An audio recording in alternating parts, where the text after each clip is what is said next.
Hello সবাইকে, সবাই তোমরা কেমন আছো? আমি রাধিকা। তো তোমরা যে ফেসিয়ালটা দেখতে পাচ্ছ, এটা কিন্তু স্কিনের বিভিন্ন রকম সমস্যা দূর করে। তো এই ফেসিয়ালটা করালে কিন্তু তোমাদের স্কিনের ব্রণ, পিগমেন্টেশন, কালো দাগ, ট্যান এগুলো কিন্তু সবই রিমুভ হবে। আর তার সাথে তোমাদের রিঙ্কেলসের সমস্যাটাও কিন্তু দূর হবে।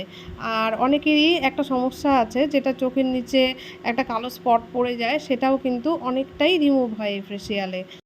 আর এই ফেসিয়ালটা করালে কিন্তু স্কিনে প্রচুর গ্লো আসে। আর তোমাদের স্কিনে যাদের তিল, মোল, আঁচিল এগুলো সমস্যা আছে, তারা কিন্তু পার্মানেন্ট এটা রিমুভ করাতে পারো আমার কাছে। এখানে hydra facial, BB glow, CC glow, straightening, smoothing, nano polishing, botox সমস্ত কিছুই কাজ করা হয়। তো তোমরা যারা যারা আমার পার্লারে সার্ভিস নিতে চাইছো, তারা চটপট যোগাযোগ করে নাও। বাই।